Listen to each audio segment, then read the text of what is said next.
A gente continua falando desse tema, que é um problema de saúde pública, pois dados apontam que 32 brasileiros se suicidam diariamente. E o número após a pandemia é ainda maior.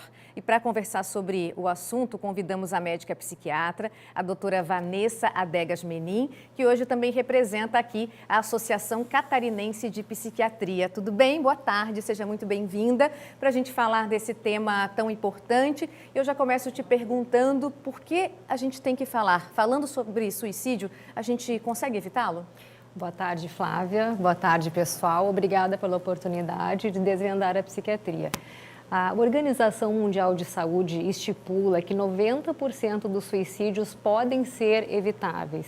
E quando a gente fala sobre um problema, Flávia, a gente tira um pouco dessa angústia, da tristeza, do fato de estarmos segurando algo tão importante sozinhos. Então, a importância de falar é porque a maior causa de suicídio são os transtornos psiquiátricos. Então, nós precisamos informar as pessoas sobre eles para que elas possam conseguir prevenir. Então, se elas observarem no vizinho, no amigo, no familiar ou nelas mesmas, elas vão pedir ajuda e nós estaremos prevenindo o suicídio. E é verdade que quando a pessoa chega nesse ponto de dizer que quer se matar, ela está também querendo chamar a atenção? É um pedido de socorro?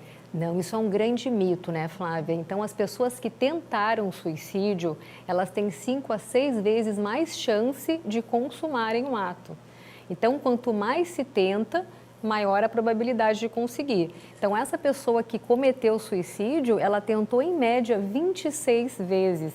Nossa. Então, na verdade, a tentativa prévia de suicídio é um fator isolado preditivo de suicídio, é o maior fator de risco isolado. Então, isso é um mito. Doutora, e quais as doenças psiquiátricas mais ligadas ao suicídio? A depressão, a bipolaridade, transtorno de personalidade, a esquizofrenia. Então, a maioria dessas pessoas que cometeram suicídio ou que tentam, a grande maioria, quase 100%, tinham ou têm algum transtorno psiquiátrico que não está sendo tratado e que nunca buscaram ajuda, Flávia. Por isso é tão importante nós informarmos, não só em Setembro Amarelo, mas todo ano. Falar sempre, Exatamente. Né? Doutora, e quais são os sinais assim que as pessoas dão, que as pessoas demonstram quando estão nessa situação assim, a ponto de cometer um suicídio? Quando a gente fala sobre o suicídio, a gente pensa em depressão. Então vamos pensar assim, quais os sinais ocultos? Porque a depressão é mais fácil de a gente perceber. A pessoa fica muito mais isolada, ela chora o tempo todo. Vamos pensar em sinais ocultos. Então, essa pessoa ela tem uma culpa excessiva e ela demonstra através da fala e de alguns sinais. Está sempre se culpabilizando por tudo. Ela trabalha demais, ela mergulha no trabalho. Essa pessoa ela sente uma oscilação de humor. Nem sempre a depressão ela cursa com tristeza, às vezes é com raiva, irritabilidade.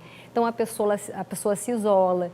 O que é mais importante é a gente entender que cada pessoa tem um jeito, uma personalidade e que se ela muda esse comportamento é motivo para que a gente fique um pouco mais atento.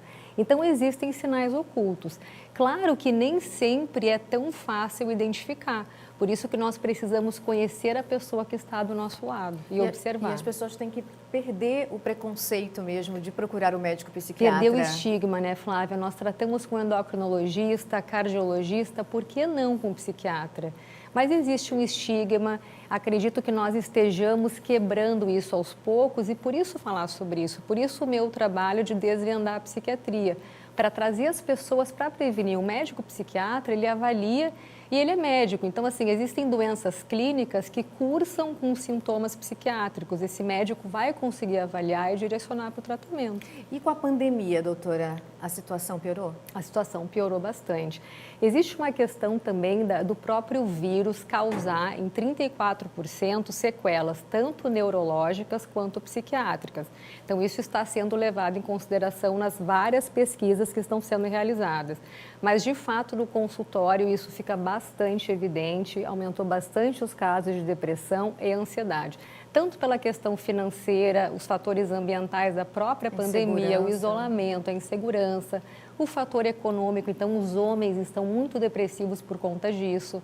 Nós ainda estamos numa sociedade patriarcal, então o homem fica muito abalado com o fato de não conseguir prover mais para aquela família, né? e tem a questão do próprio vírus que está sendo estudado, que causa essa sequela. Então, é muito importante procurar o psiquiatra. E as pessoas que já passaram por essa situação, né? Que tiveram na família alguém que já tirou a própria vida ou alguém que já tentou, o que a doutora pode dizer para essas pessoas? Isso chama pós-venção, né, Flávio? Nós temos que ter um pouco de cuidado. Quando a gente fala que 90% ou mais dos suicídios são evitáveis, a gente pode estar querendo dizer que aquela pessoa que cometeu o suicídio, que a outra pessoa poderia ter percebido, mas como eu falei antes, nem sempre isso é tão perceptível.